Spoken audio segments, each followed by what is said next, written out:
The LG G6 holds its own against Samsung. LG's task in releasing its flagship this spring was less onerous than Samsung's.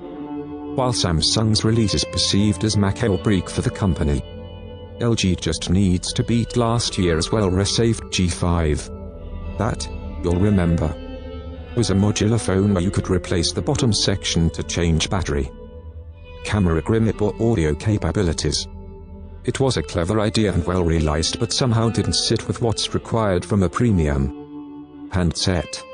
LG has its own annual problem, being outshone by Samsung, which remains the biggest headline grabber in the phone world, apart from Apple.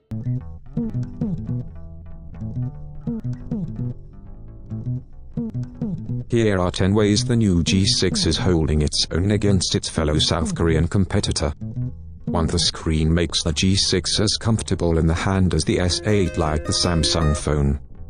The G6 has a different screen proportion to previous smartphones, opting for a ratio of 18.9 instead of the more common 16.9. This means it doesn't stretch the hand while still managing to squeeze in a big display. 5.7 inches. The display on the S8 has an 18th of May 9 ratio and a 5.8-inch measurement. But let's remember that the S8 has curved edges, so some of that visible screen slopes off to the side. 2. There are no sloping edges to the LG G6 display. Yes, that screen again.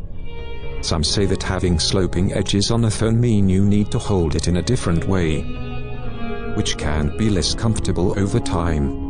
It can also lead to more erroneous touches, according to an ergonomics professor wheeled out at the phone's MWC launch. If you don't like curved edges, and not everybody does,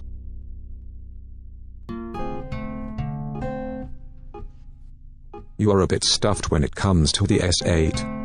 In which case, LG's straight edges may suit your grip. 3. Fingerprint sensor. This is an area where LG lovers will be cooing with satisfaction. The fingerprint sensor on the Samsung Galaxy S8 is placed right next to the camera lens, off-center. It's a lens smudge accident waiting to repeatedly happen. LG, by contrast, has placed the fingerprint sensor centrally and a little south of the twin cameras, so it's much harder to hit the wrong one. Samsung claims that the iris scanner and face recognition and lock systems will be what you use most of the time, so you'll rarely use the fingerprint one. But it doesn't change the fact that this is the weakest design element of the S8.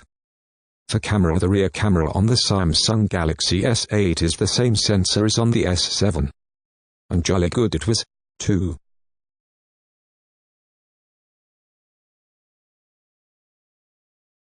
So no complaints for Samsung users where a wide-open aperture, f/1.7, quick launch with 2 presses of the power button and strong color fidelity all deliver great results. You can launch the camera with a double press here.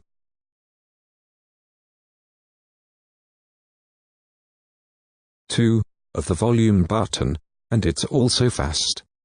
In side-by-side tests the Samsung is faster, but only fractionally and not every time.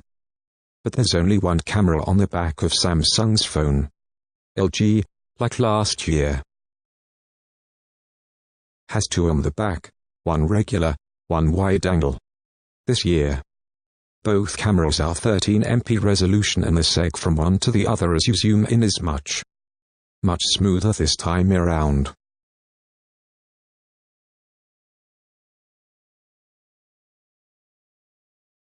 The aperture on the regular camera is almost as wide, f/1.8, but narrower on the wide-angle lens, f/2.4, so not quite the performer in low light that Samsung's snapper can be. But it works extremely well.